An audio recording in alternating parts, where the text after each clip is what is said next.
Hello everyone and welcome back to another Friday Night Frights video. Friday Night Frights is a horror movie club on YouTube and it's time for me to catch up on some horror movie reviews. Technically, I'm supposed to post horror movie reviews every Friday night, but that hasn't been happening. And we have been watching some quite interesting horror movies lately, so I feel the need to catch up and share my thoughts on those movies that we missed. So this video is going to be about two horror movies, and the reason I'm putting them in the same video is because they're both directed by the same director, and I'm talking about Kevin Smith. I think most people, when they think of Kevin Smith, they think of Clerks and Silent Bob, and they associate comedy with Kevin Smith more than horror, and that's because he's not really a horror director. These are his only two horror movies. The first movie I'm going to be talking about is Red State. Red State came out in 2011 and I had already seen Red State. I saw it when it came out and I remember I loved it. The movie starts out following three teenage boys who go on a website, like a dating website or a hookup website, and they plan to go and have sex, all three of them, with one older woman. And they go there one Friday night and they meet up with her, and then things just start getting really weird. I will stop at that, but I will say that the underlying theme of the movie and why it was so horrific to me is the idea of religious fanaticism and what religious fanatic groups could do. And to me, that is a very scary subject. And I do think that this story from Red State could potentially, like, at least bits of it happen in real life if they have not already happened. And that's really scary. I think the movie was really well acted. It was really well put together. There was a big speech in there, like a big sermon in there, which I really liked. Like, it gave me goosebumps, and it was just a really good put together movie. I thought it was a really original idea.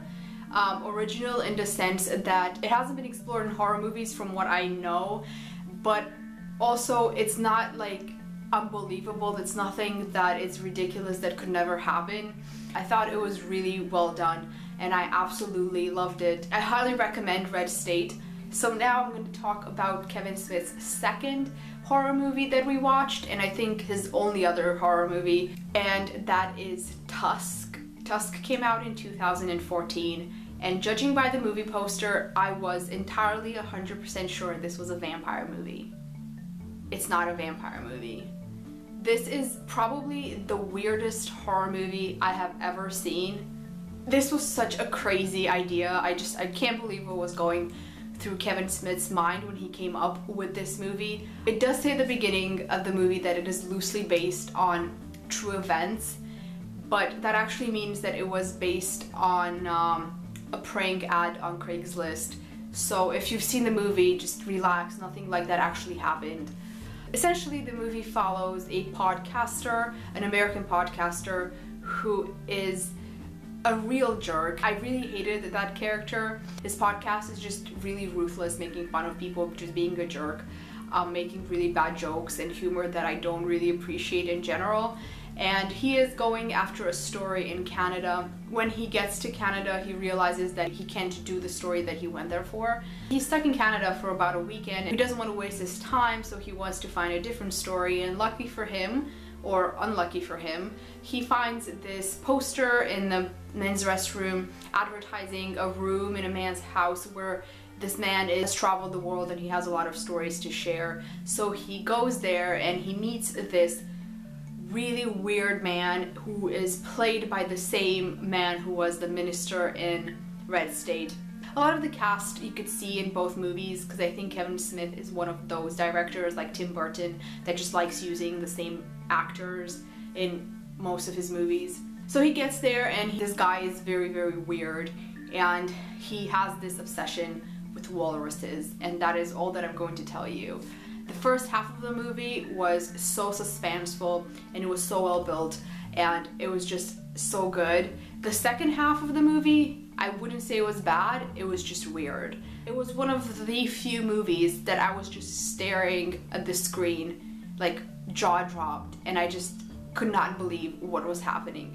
Great points for it though. It does have Johnny Depp in it, which I had no idea before I started watching it. He makes an appearance halfway in the movie and I just recognized him by the voice. I was so happy Johnny Depp was in it because, in case you guys don't know, I love Johnny Depp. I think both Red State and Tusk are two very different horror movies. Tusk more so than Red State. I do highly recommend both of them for someone who's interested in a different kind of horror movie. These movies bring something new to the table. I enjoyed them a lot. I did love Red State. Tusk was definitely memorable, but I can't say I really loved it. That's all I had to say about these two movies. Let me know down below what you thought of them. I hope you enjoyed this bind up review and keep posted because I will be posting a second video today with the review for this week's movie, which is Pontypool. Last Friday it was Friday the 13th, which was because last Friday was Friday the 13th. So since I missed that date, I'm not gonna bother putting another video up because it kind of loses the effect, but I will come back with a review of Pontypool. Thank you so much for watching and have a fun and spooky Friday night. Bye.